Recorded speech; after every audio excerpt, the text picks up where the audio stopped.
It's October, and with that means Kapak returning for a limited time in Hexaria. However, there's much more to it this year than previously. We've got a brand new trick-or-treat bag on our hands, a variety of eerie World Tear themed summon reskins, and a whopping 3 new cards. On top of that, King Dullahan and other enemies have seen improved drop rates, and we've even got a full rework to Agonizing Transformation, shaking up how that card fits into the metagame. This deep dive takes a closer look at everything packed into the event, what these changes mean for players, and why it matters. Additionally, I wanted to announce that I'm setting a goal for you guys for this video. If this video reaches 100 likes before the end of Kapak, I'll put together a full guide to Thaamoth's fight, so if you want to see that, leave a like on the video. With that out of the way, let's get into the video. First off, the big one, Kapak returning. For a limited time, you're able to fight Pumpkin Folk and some other cool bosses there, as well as get your hands on a bunch of Halloween-themed cards and reskins. To get to Kapak, go to Ulbrich Extern 2. You'll see a glowing bridge and a yellow portal. Enter the portal to go to the Nether Hub. From there, you'll see a portal with pumpkins around it. Go through that portal to go to Kapak. Additionally, a new trick-or-treat bag has graced Kapak this year, this time being made by Reskins. Fun fact, the eldritch creature on this bag is named Sprungles. Anyways, back to the trick-or-treat bag. As Kapak now rotates its bag legendary instead of introducing a new one, this year you'll find Twilight Zone in the bag as the legendary card pull, alongside Dark Knight armor and the essence of Kapak. The King Candy pull has been changed in this year's trick-or-treat bag, from a bonus to both a rare and ultra-rare pull. If you don't have Twilight Zone already, it shouldn't be too hard to pull from trick-or-treat bags as long as you have a good deal of them. For people out of the loop on how to get trick-or-treat bags, they drop from every enemy in Kapak and its corresponding raids.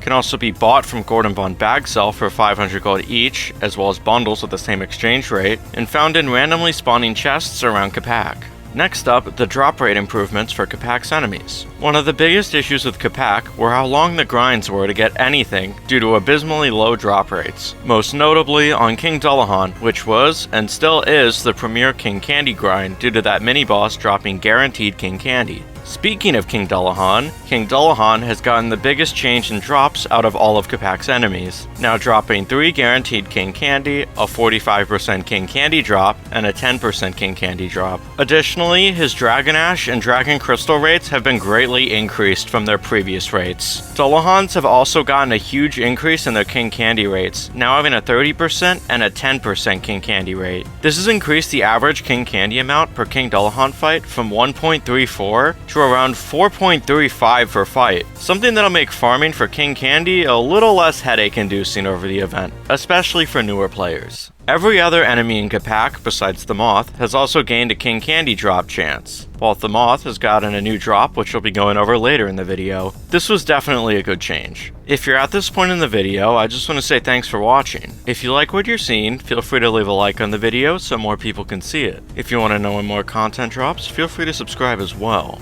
The Halloween festivities aren't just contained to Kapak, however, as the Vengeful Soul hasn't just brought back the original green and orange Haunted Knight armors alongside the red and blue ones he had last year, but 2 new versions of the Haunted Knight armor have also been added to the Vengeful Soul's trade-in options too. A yellow version and a purple version are now able to be traded for, containing the same trade-in requirements as the other Haunted Knight armors. It should be much easier to get Haunted Knight compared to previous years due to the King Dullahan drop rate adjustments, but still moderately difficult, as a bit of a heads up for anyone who wants to get their hands on the new Haunted Knight armors. Next, Agonizing Transformation's big rework. Agonizing Transformation has been a tricky card to balance, as it was a card that dealt a bunch of damage at more or less 0 downsides since someone else could redirect all the damage away from you. And you'd usually have enough attack cards in an AT deck to never run out in most fights. Additionally, however many bits you spent on it didn't matter because you could always use Seething Rage to extend your fear's duration, so you'd almost always use Agonizing Transformation at 4 or 5 bits. With this update's AT rework, all of this has changed. Agonizing Transformation now costs a fixed 4 bits and always gives you 4 turns of each effect. The token cards you now get after entering Agonizing Transformation no longer consume cards out of your main deck on use, and you'll no longer get Agonizing Screech and Seething Rage for token cards, meaning this card is entirely single target for its damage output and its fear duration is truly fixed at 4. After your fear is gone, you're more or less forced out of Agonizing Transformation as you'll only be able to use Agonizing End, and you'll be inflicted with a 6-turn 4 potency burnout, a 6-turn minus 30% frail, and a 6-turn minus 70% attack modifier.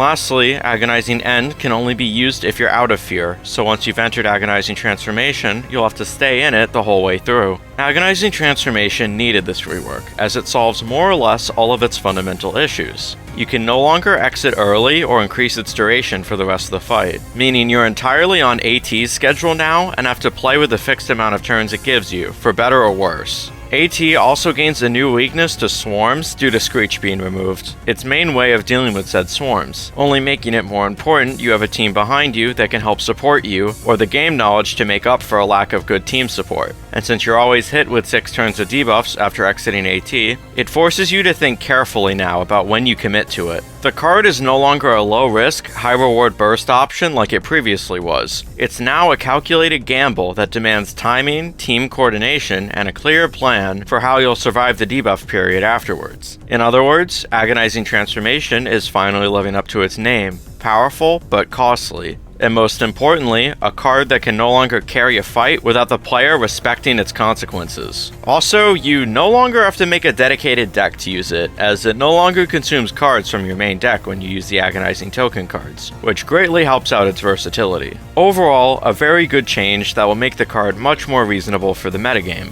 Champion Bandit was a fun enemy to fight in Thaamoth's fight last year, being an extremely powered up version of an elite bandit. Previously, it just dropped its crown at a 5% rate. Now, it also drops its belt at a 2% rate, which gives the player Champion Bandit's belt when equipped. However, its crown drop rate has also been lowered to 2%. On one hand, the belt adds a fresh incentive to revisit the Thaamoth fight, giving players from last year something new to grind for. On the other hand, the reduced crown rate means the grind may feel more punishing for those who don't have it, or weren't there last year. Overall, these adjustments make Champion Bandit a more rewarding enemy to see from World Tear, making any encounter from him in Thaamoth's fight all the more exciting. Second to last, the plethora of new summon reskins, all themed around the infamous World Tear card Thaamoth uses.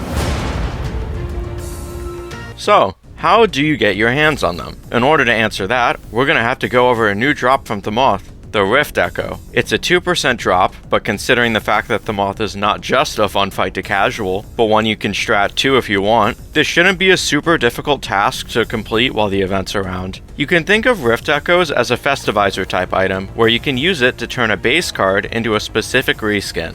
As for the summons, which can be reskinned from Rift Echoes, Mercenary, Hired Wizard, Call Guard, Staff of Azure, Necromancy, Graveyard, Forces Flicker, Icy Mirror, Summon Pie, and Pie Swarm can all be rifted into a World Tear reskin, meaning you'll need 20 Rift Echoes to get full sets of all the new summon reskins. I think they all look pretty good visual-wise. Great job. Finally, the new cards from this update. This year, Kapak has put 3 brand new cards into the player's hands, which we're going to be going over in this video. Dullahan Eruption, a reskin of Lava Plume, a card which is yet to be released, so technically it's a base card for now. Vampire's Blessing, and Woodhammer. The first card we're going to be going over is Dullahan Eruption. Technically a reskin, but once again, the base card isn't around yet, so Dullahan Eruption is the base card for now. For 2 bits, Dullahan Eruption will deal 40 damage to all enemies that are burning. Enemies which aren't burning do not take 40 damage from this card. Ever since the Giant Burn rework,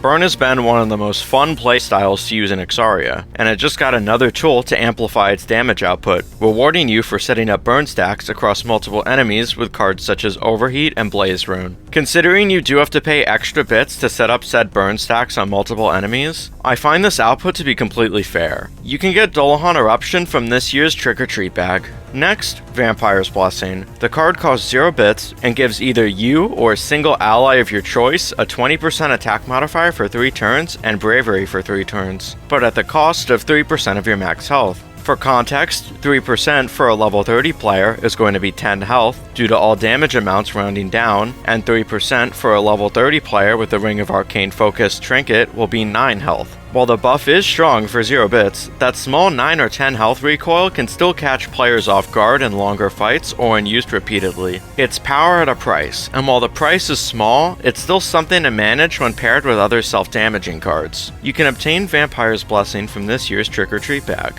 Last, Woodhammer, the billionth power creep to Scimitar that Hexaria has released to players. For 3 bits, you can deal 45 damage to a single target. However, this card also has a percent chance to apply 1 turn of stun to the target too. This percent chance is equal to the amount of health the caster has. So for example, if I had exactly half my health remaining, the card would have a 50% chance to stun the target, and if I was at full health, the card would always stun the target. While this card doesn't have extremely good endgame level stats going for it, I like the concept behind it, and think it could be good filler in a casual deck if utilized right. Woodhammer is a very good opener, and can potentially be good later in a fight too, depending on your health management. When you're healthy, it basically guarantees a stun, but the lower your HP drops, the less reliable it's going to be, rewarding careful play and decks without a lot of recoil in it. Woodhammer can be obtained from root groans at a 5% drop rate, without accounting for legendary and casual rate increases. Root groans can be summoned by Thaamoth through World Tear.